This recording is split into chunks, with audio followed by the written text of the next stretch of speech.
Now, some of Britain's most beautiful national parks, including the Yorkshire Dales and the Peak District, are being polluted by dangerous pharmaceuticals, according to a study by the University of York. An investigation focused on 2 beauty spots and found that in some parts, concerning levels of chemicals, things like antibiotics and antidepressants, have actually made their way into the rivers, as Corinne Wheatley now reports. Using kit just like this, researchers from the University of York have been keeping a close eye on what's going on beneath the surface of the rivers in some of the country's most cherished beauty spots. So that's the pH meter. So we would do this at all of the sites that you tested. They were looking for pharmaceuticals, everything from paracetamol to diabetes medication and antimicrobials. They found concerning levels in some places. Some rivers in the Peak District had higher concentrations than major cities, including London. Our main concern there is around the antibiotics. And some of the antibiotics we see at levels above levels that we think promote antimicrobial resistance.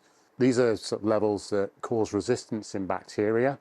And the concern is if that resistance gets back into bacteria in our bodies, that could make the antibiotics much less effective. Most of the pharmaceuticals in question pass through our bodies and enter the waterways through the sewage system.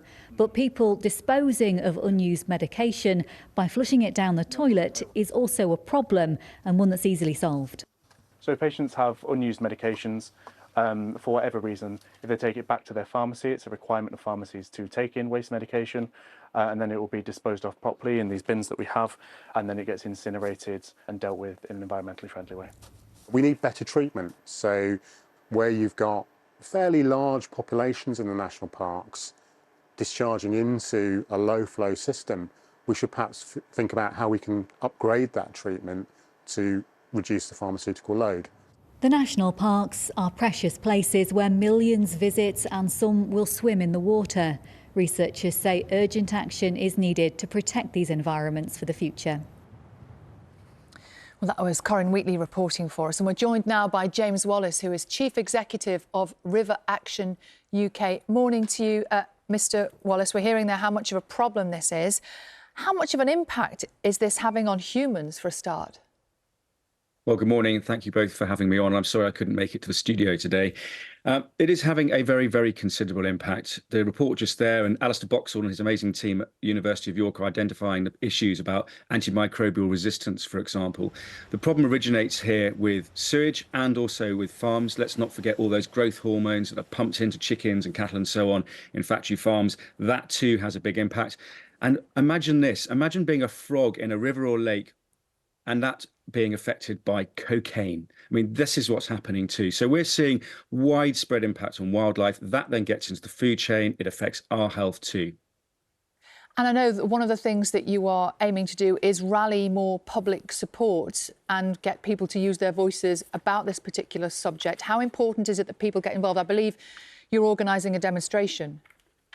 Well, we are, and thank you very much for bringing it up. As we saw in the election, many seats changed colour overnight from whatever colour they were before to a new one that shows the really considerable depth of anger and worry that the public has.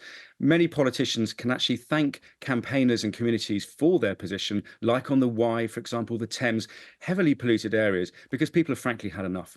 So on the 26th of October, River Action, Surfers Against Sewage, individuals like Fergal Sharkey, the RSPB, the Women's Institute, British Rowing, loads of different groups are getting together with their members and members of communities from across the whole of the UK to say politely but firmly to the new government, we've had enough. So we're going to be meeting in central London, walking to Parliament Square and having a whole series of talks, events, music and all those sorts of things you expect. What are we asking for? Well, this is the real crunch of the position here. Going back to sewage as an issue, the problem we have here is a regulatory system that does not work. It hasn't worked since privatisation 34 years ago.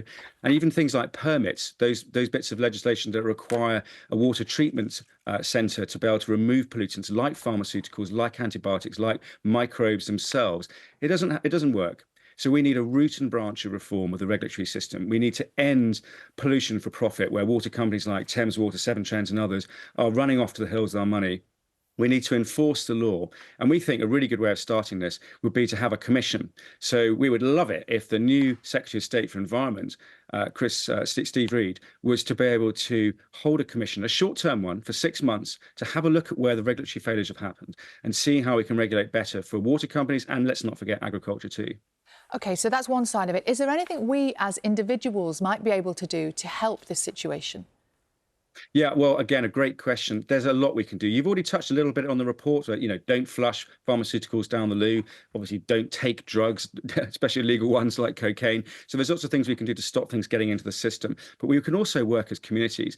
Now, in your report, you're talking about national parks. Let's use Windermere in the Lake District as an example. There's an amazing man up there called Matt Staniek who runs an organisation called Save Windermere. He's an example of people all across the country, down in the southeast like Whitstable, SOS Whitstable, in the southwest there's Save the River Ex and so on. Groups everywhere are popping up to say we've had enough and we want to work with our local MPs, our councillors, our mayors to try and engage with the water industry and with the local regulators like the Environment Agency to be able to ensure that we see change on the ground. We need high-level strategic change within legislation, refunding the Environment Agency, for example, reform, but also we mustn't forget our communities because that's where the pollution's happening, and to work together with energy and with urgency so that these changes can happen as soon as possible.